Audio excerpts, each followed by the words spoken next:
자, 오늘은 능력을 받는 길에 대해서 함께 은혜를 나누고자 합니다. 지금 우리 한국교회는 큰 위기 가운데 처해져 있습니다. 이제 우리 한국교회는 지금 침체를 넘어서서 이제 어떤 이유여든 간에 모여서 주님을 찾고 예배하는 그러한 모임을 지금 회복하지 못하고 있는 중에 있기에 이제는 비대면 예배라는 그 영상을 통해서 예배에 참여하는 그런 세대에 접어들어져 있습니다. 나날이 교회들은 큰 교회든 작은 교회든 성도가 줄어가는, 그것도 급격히 주는 그런 상황에 있습니다. 물론 이러한 신체의 어려움을 겪게 된 것에 대해서는 여러 가지 이유들이 많이 있을 것입니다. 그러나 가장 큰 문제는 성령님의 강력한 역사하심이 우리 한국교회 가운데 많이 사라졌다는 것입니다. 성령님께서 우리를 중생을 시키시고 거듭나게 하시고 또 우리로 하여금 예수님을 주와 구주로 영접케 하시는 그런 구원의 역사, 가장 위대한 일이죠. 가장 큰 일입니다. 큰 역사입니다. 그러나 거기에 머물러 버리고 성령님의 그 뜨겁고도 강한 외적인 능력의 나타남의 역사가 우리 한국교회에서는 많이 지금 소홀히 된 상황에 있습니다. 우리가 기독교 2000년사를 돌아보아도 성령님의 강력한 외적인 능력의 나타남의 역사가 일어난 나라치고 그 나라의 기독교회가 교회들이 크게 부흥되지 않은 나라가 없습니다.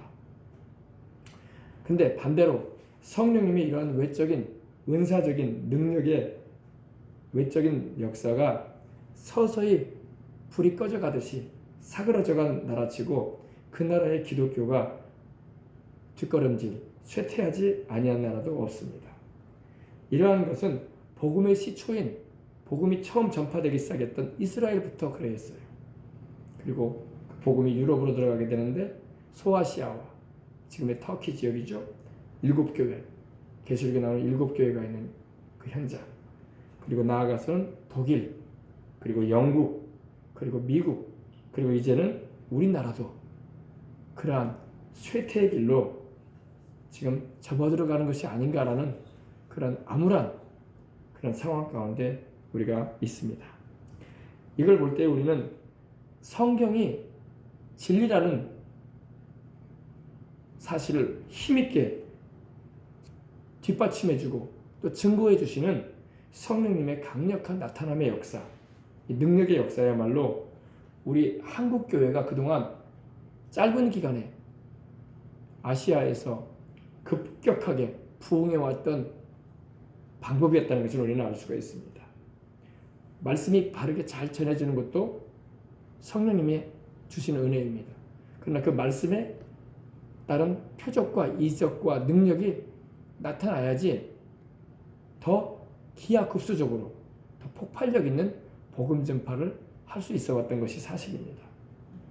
교회 안에는 성령님의 갖가지 이러한 능력의 역사가, 권능, 은사의 역사가 계속 불일듯하게 일어나야 되는 것입니다.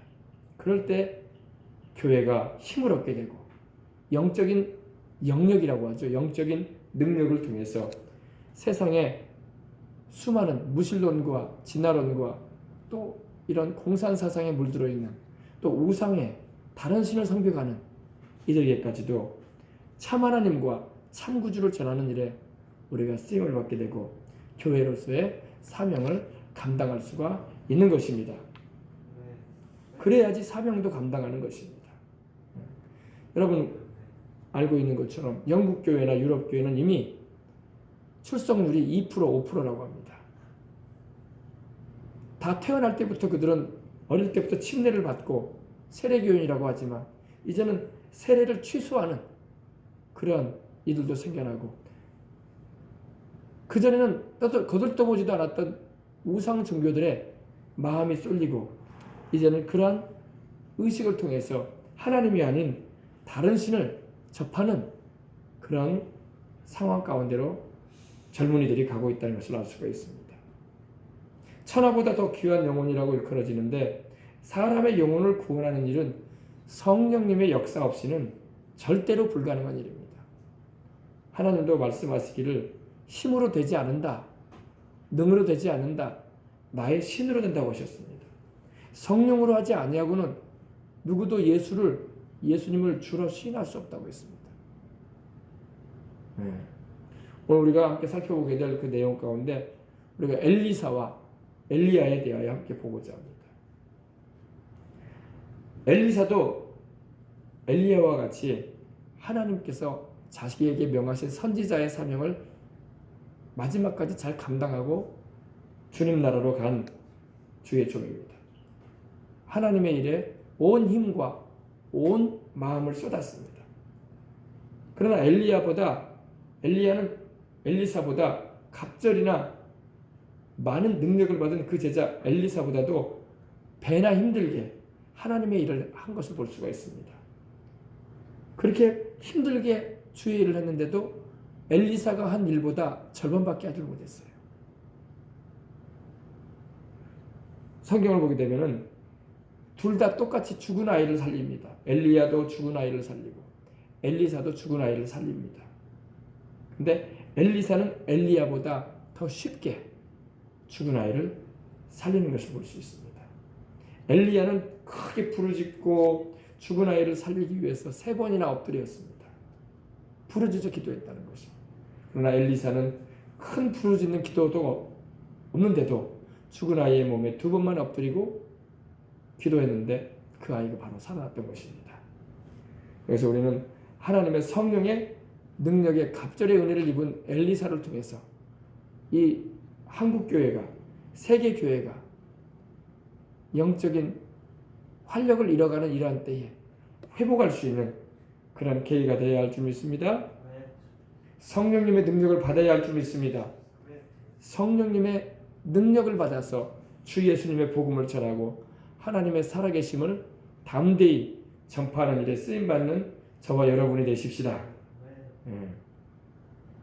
자, 오늘은 첫 번째로 그 가운데 제일 첫 번째, 버릴 것을 버림으로써 갑절의 영감을 받게 된 엘리사라는 말씀을 함께 은혜를 나누고 하죠. 나갑시다. 버릴 것을 버림으로써 갑절의 영역을 부여받은 엘리사.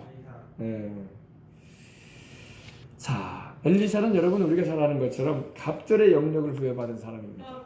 그 스승인 엘리야의 영감의 갑절을 받은 사람입니다. 하나님이 선지자로 그를 부르실 때에 그는 부름을 받을 때 버릴 것은 버리고 출발을 합니다. 그럼 뭘 버렸을까요? 엘리사가 버린 걸 통해서 우리가 함께 은혜를 나누고자 합니다.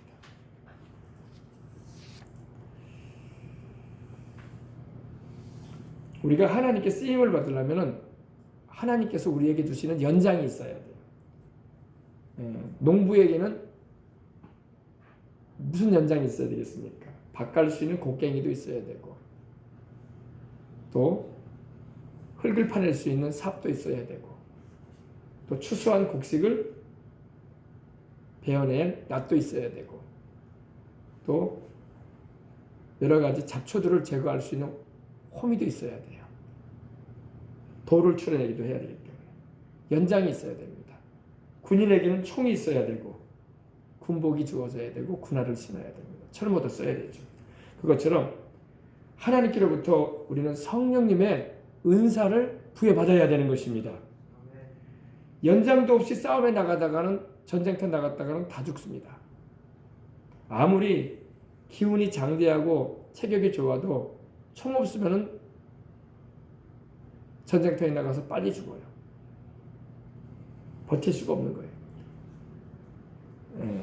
농부들도 아무리 내가 항우장사라고 해도 연장이 없으면 농산일을 할 수가 없는 거예요. 하나님의 일은 인간의 체력을 가지고 하는 게 아니라 인간의 힘을 가지고 하는 게 아니라 성령의 능력을 받아서 해야 될 줄 믿습니다. 하나님께로부터 신령한 은사를 받아야 돼요. 보다 하나님께서 효과적으로 쓰실 수 있도록 자신을 하나님 앞에 준비시키고 또 하나님께서 주님의 일을 시킬 때에 능력을 주신다고 하셨으니 그 능력을 받아서 복음 전파도 하고 주님께서 명하신 귀신도 내어 쫓고 병든 자도 고치며 살아계신 하나님의 역사를 나타내는 일에 쓰임받는 저와 여러분이 되어야 할 줄 믿습니다. 능력이 언제 옵니까? 능력을 받기 위해서는 오늘 이제 잘 들으시기 바랍니다. 능력을 받기 전에 버릴 것을 먼저 버려야 돼요. 근데 사람들이 버릴 것은 안 버리고 자꾸 능력만 달라고 그래. 그래서 그럼 버릴 게 무엇인가 우리가 먼저 알아보고 그걸 점검을 하고 엘리사가 엘리야를 따라갈 때 버릴 걸 버렸어요. 뭘 버렸는가 우리 보십시다. 그 내용을 이제 함께 볼 텐데 잘 들어보시기 바랍니다. 하나님과 복음 사역을 위해서 쓰임받고자 하는 사람은 자신이 원하는 은사를 받아서 좋은 열매를 맺고자 하는 마음이 있습니다. 근데 그를 위해서는 그것에 거침이 되는, 그것에 장애가 되는 그런 모든 것들을 하나씩 그 손에서 내려놓아야 됩니다. 그걸 붙잡고 가면 안 됩니다. 성경에 보면은 하나님께로부터 큰 능력을 받아서, 권능을 받아서 많은 능력을 행하고 그리고도 하나님께 버림받은 사람들이 나옵니다. 근데 그러한 이들이 적은 수가 아니라 많을 거라고 주님 그러셨어요. 마태복음 7장 21절 23절에 보니까 나더러 주여 주여 하는 자마다 다 천국에 들어갈 것이 아니라고 하셨어요. 다만 하늘에 계신 내 아버지의 뜻대로 행하는 자라에 들어가리라. 그 나라에 많은 사람이, 몇몇 사람이 아니라 많은 사람이 나더러 이르되 주여 주여 우리가 주의 이름으로 선지자 노릇을 했고, 선지자 노릇은 예언했다 이겁니다. 하나님 말씀을 전했다 이겁니다. 주의 이름으로 귀신을 쫓아내며 주의 이름으로 많은 권능을 능력을 행하지 아니하였나이까리니 그때 내가 저희에게 밝히 말하되 내가 너희를 도무지 알지 못하니 불법을 행하는 자들아 내게서 떠나가라 하리라 하셨습니다. 하나님께로부터 큰 능력을 받아서 행하는 일은 결코 쉬운 일이 아닙니다. 아무나 능력 받는 게 아니에요. 아무나 예언자가 되는 게 아닙니다. 아무나 귀신 쫓아내는 것도 아니잖아요. 그죠? 네. 목사님들이라고 다 예언하나요? 사모님들이라고 다 선지자가 돼가지고 예언하나요? 신학생이라고 다 귀신 쫓아내나요? 그러지 않아요. 능력 받는 것도 쉬운 일이 아니에요. 큰 능력을 받는 것도 하나님이 허락하시고 나타내실 때 가능한 일인 줄 믿습니다.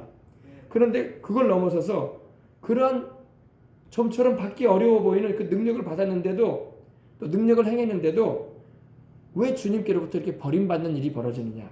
왜 불행한 일이 생겼는가? 우리는 그걸 알아야 됩니다. 근데 많은 사람이 그럴 것이라고 주님은 예언을 하셨어요.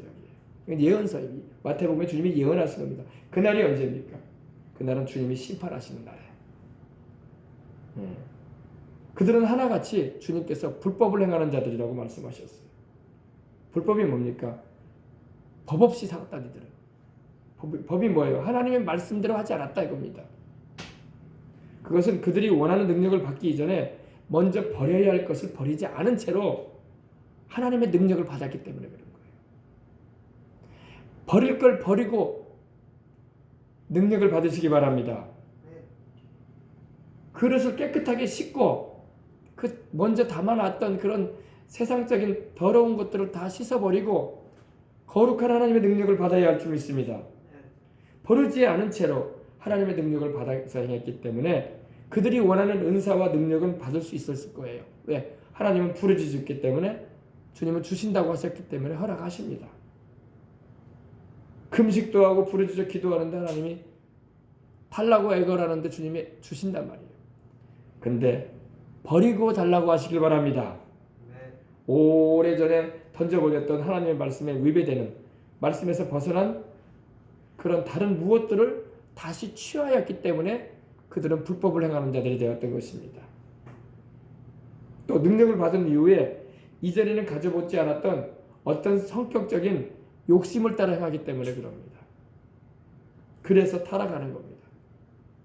그러므로 우리가 뭘 버려야 되는가를 오늘 몇 가지를 나눌 텐데 우리가 기도할 때 그걸 우리가 마음에 새겨보면서 버려야 할 걸 버리고 하나님께 받을 은혜를 받으시길 바랍니다. 그러므로 하나님께로부터 큰 권능을 받아서 능력을 받아서 행하고자 하는 사람들은 반드시 하나님의 신령한 권능을, 그 신령한 은사, 능력을 받고자 하는 목적 의식부터 바로 해야 됩니다. 능력 왜 받으려고 합니까? 나는 이렇게 큰 일을 행합니다. 내가 귀신을 쫓아냅니다. 내가 병든 자 낫게 합니다. 내가 그래서 큰 교회를 지었습니다. 내가 그래서 수많은 사람을 거느리고 있습니다. 그러려고 능력 받습니까? 아니에요. 진심으로 자신이 받고자 하는 은사들을 사모하고 기도하되 목적의식을 바르게 하고 해야 할 줄 믿습니다. 복음 전파하여 영혼 살리고 하나님이 나를 부르신 그 목적을 이루어서 하나님께 영광 돌리고 주님의 그 사랑을 전하기 위해서 능력받는 것입니다. 아멘. 오늘은 능력의 종이었던 엘리사, 우리 여기도 써있지만 엘리사의 권능의 갑절, 엘리야의 권능의 갑절을 받았던 이 엘리사가 그가 원하는 권능을 받기까지 그가 먼저 버렸던 것이 무엇인지 알아보고 난 뒤에 오늘날에 우리가 이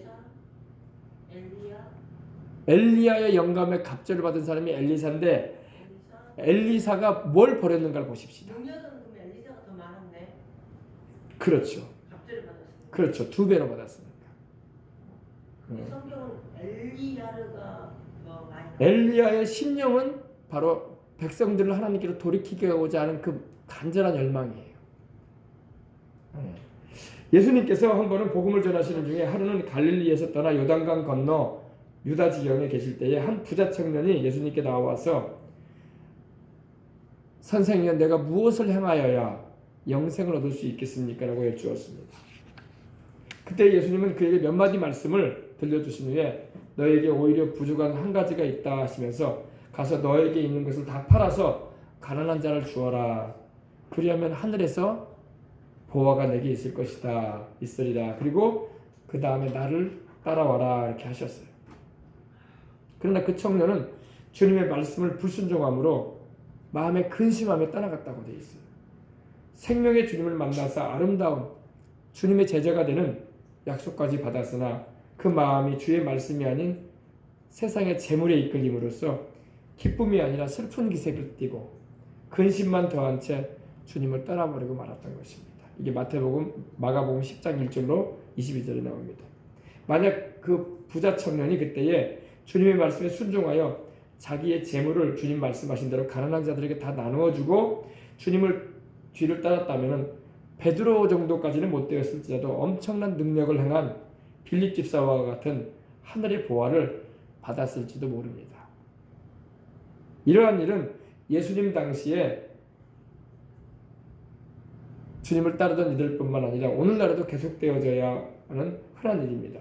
보다 더 큰 능력과 권능을 받기 위해서는 마땅히 먼저 버려야 할 것을 버리지 않는 이러한 일들로 인해서 성령님은 탄식하시는 겁니다. 그러나 엘리사는 하나님께서 자신을 부르실 때 던져버려야 할 것들을 과감히 던져버려서 엘리야, 스승 엘리야의 영감에 갑절이나 받는 은혜를 입었던 것입니다. 그러면 이제 보십시다. 열왕기상 19장 19절로 21절을 보십시다. 엘리야가 거기서 떠나 사밧의 아들 엘리사를 만나니 그가 12겨리 소를 앞세우고 밭을 가는데 자기는 12째 겨리와 함께 있더라. 엘리야가 그리로 건너가서 겉옷을 그의 위에 던졌더니 그가 소를 버리고 엘리야에게로 달려가서 이르되 청컨대 나로 내 부모와 입맞추게 하소서. 그리한 후에 내가 당신을 따르리이다. 엘리야가 그에게 이르되 돌아가라. 내가 내게 어떻게 행하였느냐.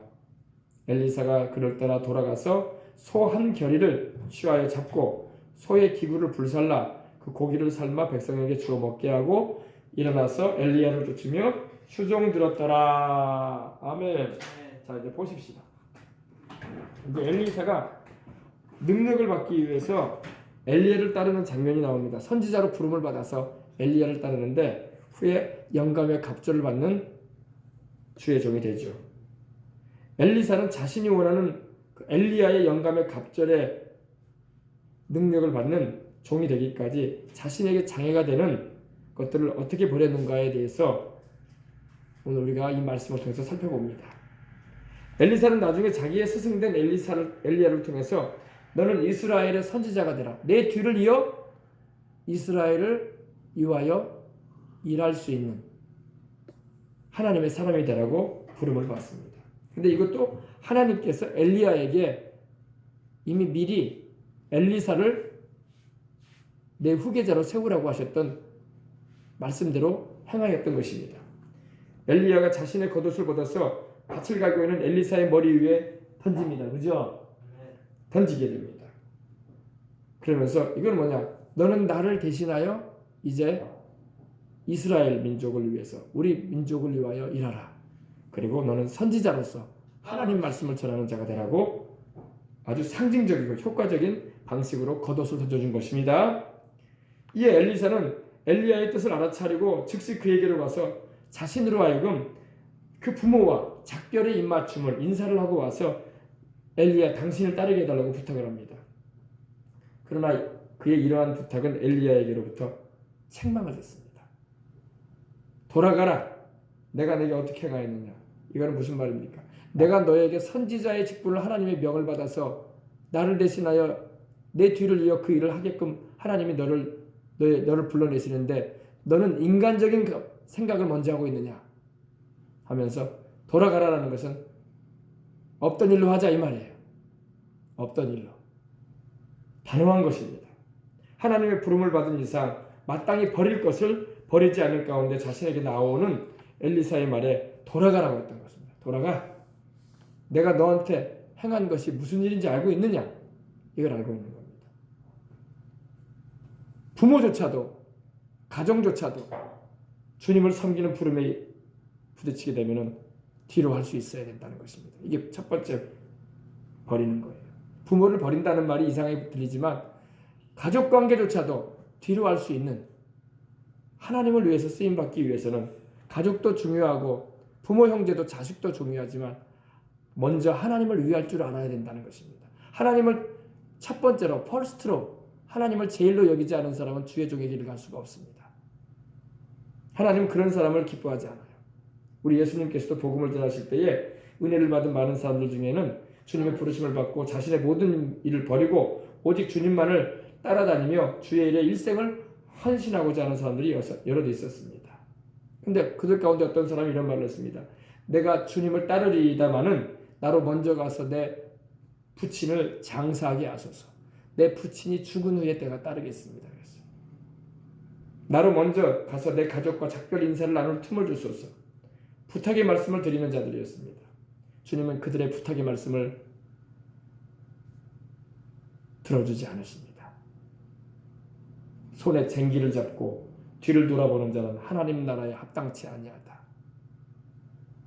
가족보다도 부모보다도 자녀보다도 하나님을 우선하지 않은 사람은 갑절의 능력을 받을 자격이 안 되는 거예요. 그래서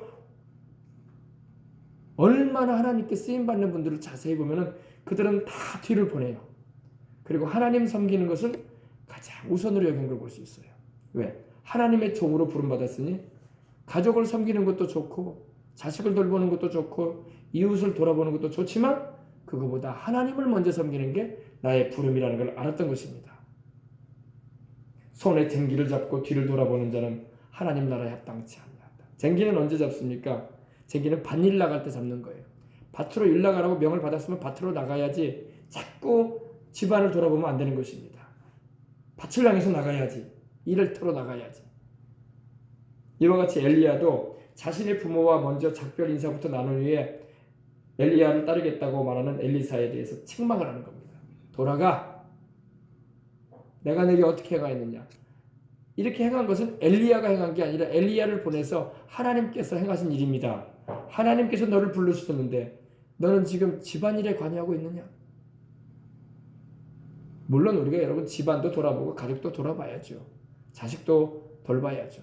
그러나 하나님 섬기는 것이 더 민족적인 부름을 받고 우상숭배와 죄악으로 죽어가는 이스라엘 민족을 돌이키는 일을 위해서 하나님 불러내시는데 그거는 뒤로 하고 개인 사적인 생활에 사적인 연애 마음을 쏟는다면 하나님 마음에서 벗어나 버리고 마는 것입니다. 그러면 하나님의 능력을 받을 수가 없어요. 받아도 하나님께서 충실하게 그 사람을 쓰실 수가 없는 거예요. 항상 그것이 걸림돌이 되는 겁니다. 그래서 아브라함도 하나님 부르실 때에 너의 본토, 친척, 아비 집을 떠나라 그러셨어요.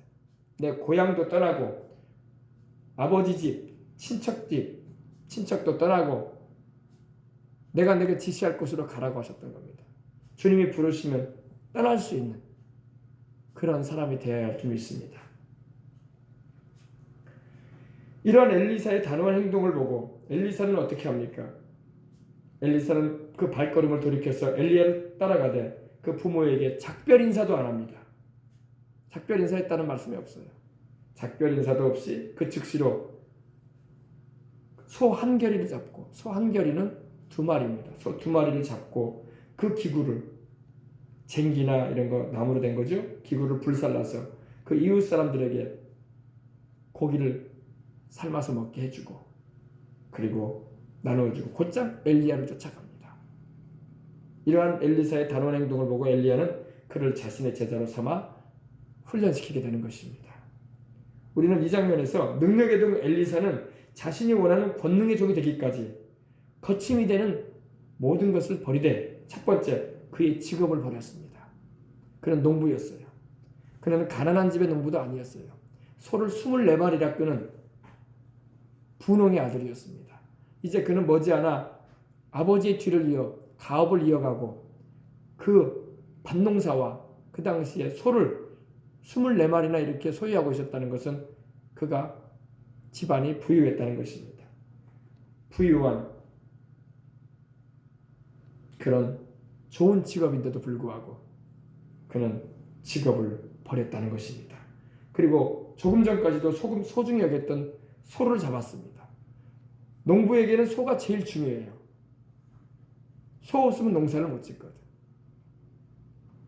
그 소를 잡고 그 소를 어거하는 기구를 불살라서 백성들에게 함께 일하는 일꾼들에게 나누어주고 먹게 함으로써 자신은 이제 더 이상 농부가 아닌 하나님께 부름을 받은 주의 종으로 선지자로서의 선포식을 허용했던 것입니다. 그는 그 이후에 다시는 농사를 짓지 않았습니다. 이게 하나님께서 우리에게 요구하시는 거예요. 하나님은 소명을 받아놓고도 이렇게 하나님 불러내시는 콜링을 받고도 아직도 옛 직업을 못 버리고 거기에 매여 있는 이들에게는 능력을 주실 수가 없는 거예요. 김성현이 알겠어요? 하나님이 불러냈으면 세상에 내가 그동안 즐기고 나의 인생을 보장해 줄 것 같고 내 인생에 참으로 즐거움을 줬던 것일지라도 다 버릴 수 있어야 돼요. 그러한 것을 놓지 아니하면 하나님도 그 사람을 잡아 쓰실 수가 없는 거예요. 둘째로 엘리사는 자기 부모에게 작별 인사를 할 시간조차 갖지 않았습니다. 그 가족까지도 잠시 버리고 먼저 하나님의 뜻을 쫓았던 것입니다. 자기의 것을 버린 엘리사의 이 2가지 행동은 우리 예수님께서 그 제자들을 부르실 때에 베드로나 야고보나 요한이나 그 제자들이 취한 행동과 똑같습니다. 예수님께서 베드로와 그의 동생 안드레를 제자 삼기 위해서 불렀을 때 2 사람은 바다에서 그물을 던지며 고기 잡기를 하고 있는 중에 있었으나 주의 부름을 받은 즉시로 곧 그물을 버려두고 주님을 따라갔습니다. 부모에게 인사했다는 말도 없어요. 세베대의 아들 2 아들 야고보와 요한도 주님의 부름을 받는 즉시로 그 깁고 있던 그물과 배를 그 아버지도 함께 버려두고 예수님을 따라갔다고 마가복음 1장 16절로 20절에 말씀하고 있습니다. 세리 마태를 생각해 보십시다. 마태복음을 기록한 세리 마태도 세관에서 일을 하고 있는 중에 주님께 부름을 받았는데 그 또한 자신의 중요한 업무와 하고 있던 그 세리 일과 가족들을 버려두고 주님만을 쫓아갔던 것입니다. 요 사이로 말하면 참 인정도 없고 어떻게 가정도 돌볼 줄 모르고 나이가 그 정도로 됐으면 성인인데 집안 문제도 신경도 안 써버리고 가버린다고 생각할 거 아닙니까? 주님의 부름이 있으면 그 정도의 각오는 돼 있어야 된다는 것입니다. 이러한 제자들과 엘리사의 행동은 그들의 가족들이 소중한 존재가 아니라는 것이 아니라 그 가족들보다도 하나님의 복음 사역에 힘쓰는 일이 가족들보다 더 훨씬 중요하고 소중한 일이기에 주님께서도 이거에 대하여 결단을 하라고 말씀하신 것입니다. 이에 부름을 받은 그들은 자기 가족들과 작별 인사도 뒤로 한 채 먼저 주님의 뒤를 따라갔던 것입니다. 이외에도 엘리사는 12결이 즉 24마리가 되는 소나 되는 많은 소를 경작해야 하는 자신의 엄청난 이 물질적인 부요, 아버지 뒤를 이어서 가산을 이어받을 텐데 이 물질적인 부요와 그 물질적인 풍성함으로 인해 취할 수 있는 자신의 편안한 생활, 인생을 편안하게 살 수 있는 그러한 것을 버리고 하나님의 뜻을 쫓아 고난의 가시밭길을 향해 나아갔던 것입니다. 이렇게 했기 때문에 그는 엘리야의 시대에 있었던 다른 150여 명이 넘는 다른 선지 생도들, 그 당시 오늘날로 말하면 신학생들이 엘리사 외에도 엘리야를 알고 있고 엘리야를 하나님께서 들려 올리실 것에 대해서 기도하여 알고 있던 그들보다도 주님께 더 큰 은총을 받을 수 있었던 것입니다. 그리고 하나님의 택하심을 입어서 엘리야의 뒤를 잇는 이스라엘 민족의 영적 지도자로 세워졌던 것입니다. 이러한 엘리사는 마침내 자신이 사모하고 간구하던 큰 권능, 엘리야의 영감의 갑절을 받아서 행할 수 있었습니다. 이러한 그는 스승 엘리야보다도 훨씬 더 많은 유익을 그가 속한 이스라엘 민족과 또 그 당시에 경제적인 큰 어려움에 처해 있던 이스라엘 민족 백성들에게 하나님의 사랑을 베풀어주는 삶을 살다가 하나님의 품에 안겼던 것입니다. 하나님께서 이러한 엘리사를 얼마나 기뻐하셨던지 그가 죽을 병에 들어가 자리에 누웠을 때에도 엘리야가 죽을 병에 들어서 자리에 누웠다고 성경에 또 열왕기에는 말씀을 하고 있는데 그때에도 이스라엘 왕이었던 요아스가 와서 눈물을 흘리며 엘리사가 죽어가는 그 장면을 보면서 눈물을 흘리며 내 아버지여 내 아버지여 이스라엘의 병고와 그 마병이여 하면서 심히 울게 하였던 것입니다. 이뿐 아니라 하나님은 병든 엘리사로 하여금 이렇게 우는 요아스 왕에게 안찰하게 하시고 손으로 탁탁 이렇게 때리게 하셨다는 것입니다. 요아스 왕으로 하여금 아람 사람들, 아람은 지금 시리아입니다. 시리아. 아람 사람들에게 아람 사람들 점령하고 있는 그 지금으로 말하면 골란구원, 요르단 부근 그쪽인데 그곳을 향해서 활을 쏘게 하고 엘리사로 하여금 축복하게 하셨던 것입니다. 그 결과로 이스라엘은 아람을 3번이나 쳐서 연거푸 이길 수 있었습니다. 하나님은 병들어 죽어가는 엘리사의 말 한마디도 땅에 떨어지지 않게 하셨던 것입니다. 그 정도로 하나님은 엘리사를 사랑해 주셨던 것입니다. 이러므로 하나님의 큰 권능을 받은 종이 병들어 누울 때는 그들에 대해서 함부로 이런 말 저런 말 하지 않는 것이 좋습니다. 왜? 병들었다고 해서 그가 하나님의 종이 아닌 건 아니거든요. 하나님이 때가 돼서 부르시다 보니까 병으로 앓게 하실 수도 있다는 것입니다. 엘리사가 죽을 병에 들어 자리에 누워서 일어나지 못하자 당시 어떤 이들은 엘리사가 남모르는 어떤 큰 죄를 지었기에 저렇게 고통스러운 말로를 맞는 것이 아니겠는가 라는 말을 했을지도 모릅니다. 그러나 하나님은 얼마나 그를 기뻐하셨는지 그가 병들어 침상에 누운 채로 이렇게 손을 3번 이렇게 손을 쳐주는 안찰해주는 기도에도 기쁨으로 하나님이 응답해 주셨던 것입니다. 그래서 이스라엘을 이 시리아 아람 군대에게서 3번씩이나 구원해 주셨고 그가 죽어 장사 지낸 후에도 그를 하나님께서는 들어 쓰신 걸 볼 수 있습니다. 그것은 모압 사람들이 이스라엘을 쳐들어왔을 때에 한 죽은 자를 장사 지내던 사람들이 그 적장을 보고 전쟁통에 다급한 나머지 그 시체를 엘리사의 묘실에 던졌는데 그 시체가 엘리사의 뼈에 닿자 이미 엘리사는 죽어서 그 몸이 부패하여 뼈밖에 안 남았었거든요. 근데 엘리사의 무덤에 그 죽은 사람의 몸이 닿자 곧 살아나 버렸어. 일어나게 됐다고 말씀하고 있습니다. 하나님은 이처럼 그가 죽은 후에도 엘리사가 죽은 후에도 엘리사의 그 뼈조차도 하나님께서 쓰셨다는 것을 알 수가 있습니다. 그래서 엘리사의 일생을 통해서 하나님이 영광을 받으신 것입니다. 하나님의 큰 권능, 능력 있는 하나님의 종이 되기를 원하십니까? 엘리사처럼 우리 자신과 세상을 버려야 할 줄 믿습니다. 오직 주님만을 따라야 돼요. 세상을 끌어안고 버리지 않은 채로 주님을 따를 수 없습니다. 엘리사는 뭘 버렸다고요? 엘리사는 자기 직업을 버리고 자기에게 주어질 부유한 가업을 버렸어요. 부모님조차도 뒤로 하고 따랐던 것입니다. 우리 자신이 우리 마음을 비우고 불타 없어질 이 세상의 것들을 비우고 사랑하지 말고 하나님을 따를 때에 하나님은 그 믿음을 보시고 하나님은 능력을 부어주실 것입니다. 아멘. 역대하 16장 9절의 말씀을 하고 있습니다. 야훼의 눈은 온 땅을 두루 감찰하사 전심으로 자기를 향하는 자에게 능력을 베푸시나니. 아멘. 그럼 이제 말씀 맞춰갑니다. 그럼 우리는 뭘 버려야 될까요? 버릴 것을 잘 내어버린 엘리사는 나중에 불의 사자인 엘리야의 영감의 갑절을 받은 능력 있는 종이 되었습니다. 갑절이나 더 크고 많으며 강한 권능을 하나님께 부여받았던 것입니다. 오늘날 우리도 마찬가지입니다. 첫 번째, 우리는 좋지 못한 성품을 버려야 할 줄 믿습니다. 좋지 못한 성품. 수고하고 무거운 짐진 자들아 다 내게로 오라. 내가 너희를 쉬게 하리라. 나는 마음이 온유하고 겸손하다. 나의 멍에를 메고 내게 배우라. 그러면 너희 마음이 쉼을 얻으리니 이는 내 멍에는 쉽고 내 짐은 가벼움이라. 주님은 말씀을 하셨습니다. 마태복음 11장 28절로 30절.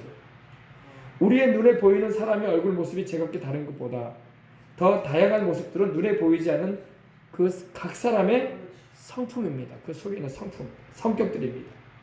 각 사람 속에 깃들여 있거나 길들여져 있는 성품은 우리 육신의 눈으로는 보이지 않으나 우리의 마음 중심을 살피시는 하나님의 눈앞에서는 뚜렷하게 드러나는 것입니다.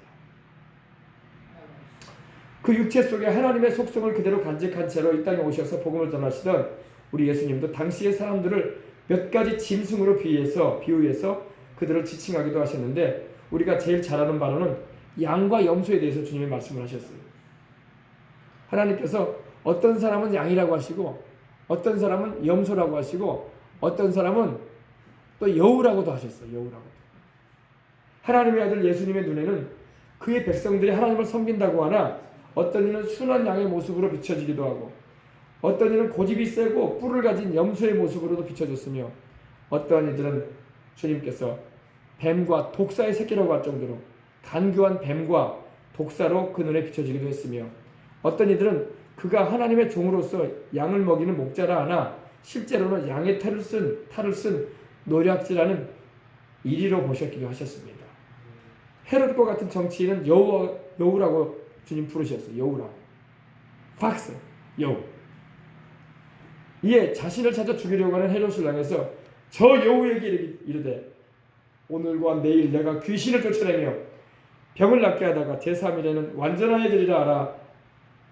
이렇게 말씀하시기도 하셨습니다. 누가복음 13장 32절에 말씀하고 있습니다. 우리 주를 믿는 자의 성도의 성품 안에 속에서 우리 성품 속에서 제거해야 할 못된 성품들이 있습니다. 그것은 하나님께서 합당하지 않게 여기시는 짐승과 같은 성품입니다. 하나님께서 순종하는 주의 사람들에게 권능을 크게 부어주시되 그가 이전에 받은 능력 위에 갑절이라도 더 큰 권능을 부어주실 줄 믿습니다. 그러나 마귀는 우리가 이런 잘못된 성품에 젖어들어져서 끊임없이 하나님의 뜻과 빗나가는 삶을 살게 만든다는 것입니다. 마귀에게 속지 말고 주님께서 말씀하시는 성품을 우리는 가져야 할 줄 믿습니다. 마귀는 하나님께 우리가 큰 은사와 축복과 쓰임받는 것을 싫어해요. 그는 회방꾼인 거예요. 회방꾼. 예. 그러므로 성령님보다 더 성령님의 그 큰 능력과 은혜를 받고자 한다면은 성품적으로나 가정적으로나 그 무엇으로도 마귀에게 회방거리를 조금 더 주지 않게 되기를 바랍니다. 예. 특별히 이 시대를 살아가는 우리에게는 우리들이 보다 더 큰 능력과 하나님의 사랑을 입으려 하는 데 있어서 큰 장애물은 겸손치 못한 교만이라는 것입니다. 온유하지 못한 거친 성품이라는 것입니다. 좋지 못한 성품을 내어 던져버려야 됩니다. 그러면 하나님께서 우리에게 엘리사에게 주셨던 영감의 갑절이라도 하나님은 기뻐서 주시고 또 더하여 주실 것입니다. 제가 아는 목사님이 계십니다. 그분이 예전에